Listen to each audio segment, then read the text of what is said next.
Hello, BookTube, and welcome to Poetry Thursday, a spurty little event on BookTube, some channels on BookTube where we read a poem on Thursdays. I would ordinarily say that Poetry Thursday is honored in the breach, but I have been breaching it myself. I have been absent from Poetry Thursday for quite some time, partly because I've had one or two other things I felt like doing, partly because it has sometimes slipped my mind, because if you are a freelance worker, a writer, and you work at home on your fainting couch, I hate to say it, I hate to admit it, but sometimes you lose track of what day it is. But also because I know what's coming. And that's a little demoralizing because I'm not bouncing all around for Poetry Thursday. I'm reading from this book, 20th Century American Poetry. And it is arranged chronologically, so I know what's coming. And I know that if I were to persist with Poetry Thursday and just read this book to the end, it would end up being mostly negative. We're moving forward in the 20th century, but we're still largely battering around the 20s and the 30s, which means we only have a slim decade and change before 20th century American poetry changes fundamentally. And anything that could be considered actual good poetry becomes the exception, not the rule. It becomes just a wild extravagance. Oh, I heard about someone who likes his poems to make sense. Isn't that weird? And I know that's coming.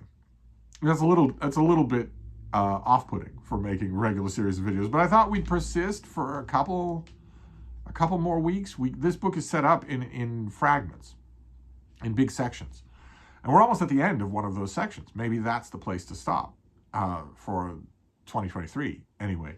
And right now we are up to a poet who will be known to you. His name is known to you, if only because it, by his own insistence, is universally misspelled. And that is E. E. Cummings, who, for some reason, we are told we must not capitalize the first letters of his first name, his middle name, or his surname. Why? I have no idea. The language doesn't belong to you. Its conventions don't belong to you. You accept them because otherwise you couldn't communicate when you were hungry or when someone had just driven a car over your foot. You accept the conventions of your language. You don't accept some of them, you accept all of them. You don't have any such thing as your pronouns. There's no such thing as your truth. And you don't get to decide whether or not your names are capitalized. But I'm sure that there are dissertations written on how that is somehow important. It is not. If it were important, I would be able to perceive its importance even if I didn't agree with it. And I don't, because it's not. It's just the beginning, another slight pebble that's about to start the avalanche of complete relativism. That I'm going to think up 3 sentences. They're very banal. There's nothing original or interesting about those sentences. I'm just going to write them as a 3-sentence paragraph. But I'm going to tell you it's a poem. No, it's not. But it doesn't matter. Well, I'm sure that by some of that same rationale, I'm sure that some dude bro out there could tell me why I can't capitalize E. E. Cummings' name. But he was born in Cambridge, where I just was. I was just across the river yesterday. And although he was an intelligent guy and fairly well educated, he decided that for poetry, he would attempt the con game instead of the real thing. And it worked, as it always does. In any insecure art, it always does. And almost all of the plastic arts are insecure, so that you get someone who decides on a con job. You can almost always take that to the bank. I'm going to make a cheap mobile, like the kind that you would amuse a child with. It's going to be very boring. It's going to be very poorly made. That makes me a genius. Oh, it certainly does. I'll pay you $1 million for that genuine Corcoran. No, I'll pay you $2 million for it. I'm going to present a painting of mine to a contest with judges, and it doesn't have anything on it. I stretched a canvas over a backing and I varnished it. That's it. It's just a canvas. It doesn't have anything else. Because I'm a genius. Oh, absolutely. Let's put this up in MoMA. Cummings decided early on that same kind of con job, and unfortunately almost everything in here that we're supposed to call a poem is an example of that. I want to read you 2. There are some long ones in here, but they're just unbearable, so I want to read you just 2, and then we'll close this sorry episode of Poetry Thursday. So the first one is titled "The Cambridge Ladies Who Live in Furnished Souls." No idea if that's the actual title of the poem. It could be that that's just used as the title because it's the first line. But if that is the title, it is improperly written. It is improperly punctuated. It's improperly spelled. The at the beginning of The Cambridge Ladies is not capitalized. It's the first word of a line, so it is capitalized in English. But it's not, and it's not capitalized as the first line of the poem either. And the Cambridge referred to here is Cambridge, Massachusetts, directly across the river from Boston. The Cambridge ladies who live in furnished souls are unbeautiful and have comfortable minds, also with the church's Protestant blessing, daughters, unscented, shapeless, spirited. They believe in Christ and Longfellow, both dead, are invariably interested in so many things. At the present writing, one still finds delighted fingers knitting for, is it the Poles, perhaps, while permanent faces coyly bandy, scandal of Mrs. N and Professor D, the Cambridge ladies do not care. Above Cambridge, if sometimes in its box of sky, lavender and cornerless, the moon rattles like a fragment of angry candy. I shouldn't have said candy that way because there's no period after candy. So I shouldn't have given it the depression or tone that indicates that I've seen a period and that I understand a line is coming to an end. And the rest of it, I'm not trying to be bratty. There's no punctuation. So there are no capitalizations. There's no punctuation. There is no reason to vary your tone. That's what those things are for. If they're not there, I'm not going to assume them. If I start assuming them, if we started assuming punctuation where we don't see it, we wouldn't be able to read. So I guess instead of commenting on, there's no poem here. This is gibberish. But I guess I should comment on some of the images. The Cambridge ladies that the narrator of the poem is referring to here are a specific kind of society lady of a century ago that would have the knitting. Is it for the Poles? Here is that they were active in charity causes. We will do charity knitting. We will have charity drives for the poor, for the Poles, for the Czechs, for black babies in Africa. Whatever it is, we'll do that. For some reason that is not elaborated in the poem, the narrator of the poem is scorning that good work. I don't know that you can necessarily infer from the poem, but I can tell you that the narrator of the poem, if the narrator of the poem is the poet, never did any good work for anyone in his life. But he can scorn the ladies of Cambridge who do charity knitting for, is it the Poles? Like they wouldn't know. Like they would do it and not know why they were doing it, when of course that isn't true. It's just slander. That's all. Or the one good thing in the poem, which is this grotesque mischaracterization of the ladies of Cambridge.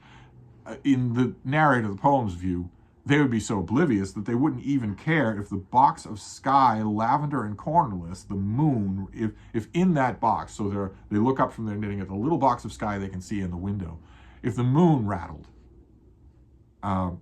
like a fragment of angry candy. There's no such thing as angry candy. And fragments don't rattle unless you rattle them, so they don't rattle on their own. That image, however fleeting and however inept, is kind of good. The mischaracterization of these ladies of Cambridge that the narrator of the poem is producing, that they wouldn't care if they saw the moon rattle in the sky, that is kind of good. It is nothing to hang a poem on. Nothing at all. This isn't a poem. This is just garbage. So we'll move on to the next one. We'll move on to the next poem. I'm afraid it's not going to get any better, nor do any of the other selections here get any better. The next one's called Next to, of course, God, America, I. No capitalizations, either of God or America, nor of the first line of that title. Might be the first line of the poem. The only thing that's missing is a quotation mark, because the huge bulk of the poem, except for the final line, is a quotation from someone else. This is overheard conversation of some kind or other that somehow seems to be blocked into verse instead of being in fragments in prose. Next to, of course, God, America, I love you, land of the pilgrims, and so, oh, for, say, can you see by the dawn's early, my country, 'tis of centuries come and go, and are no more, what if we should weary in every language, even deafenum, that could be diaphanum, because it's all one word. I think it's meant to be deaf and dumb, just blurred into one word. But since that word doesn't exist, there's no way to say how it's pronounced. Who knows how it's pronounced? But I think we're supposed to say deaf and dumb.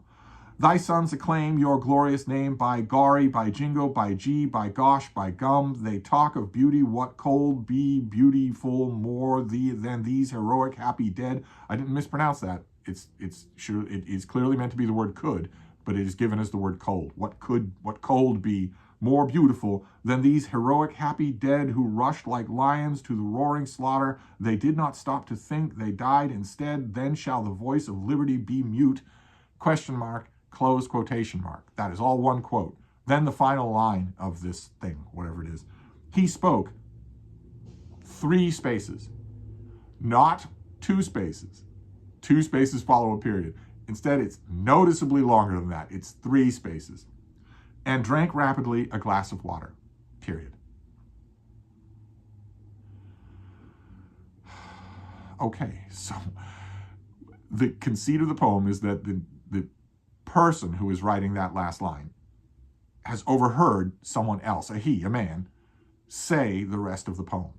Say what we've just heard, which is given in verse, but it is not verse at all. The closest thing it is maybe overheard conversation, although no one talks like this, and no one would.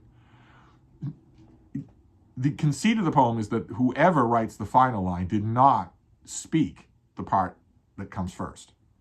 Instead, the writer of the final line is observing the person who has blurted out this long block of jingoistic, dumb American patriotism, and then he pauses and has a drink of water.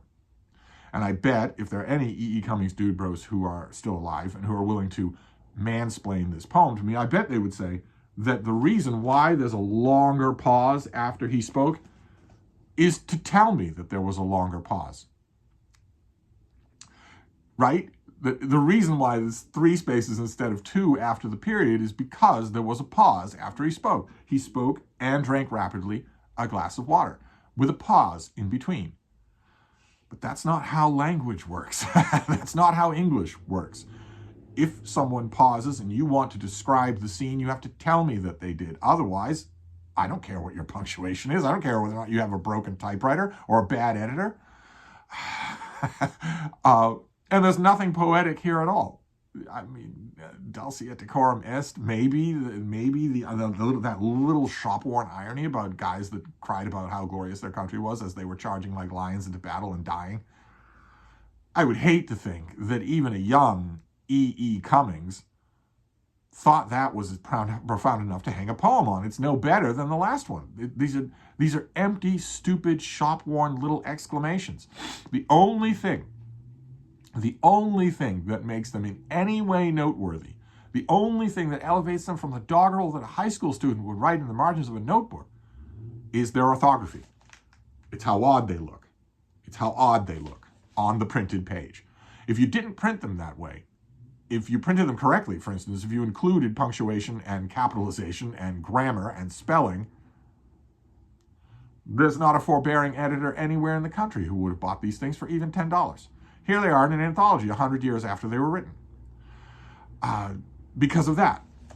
And why would you do that? Why would you think that or another classic example, this poem of Buffalo Bill that is shaped like a bullet?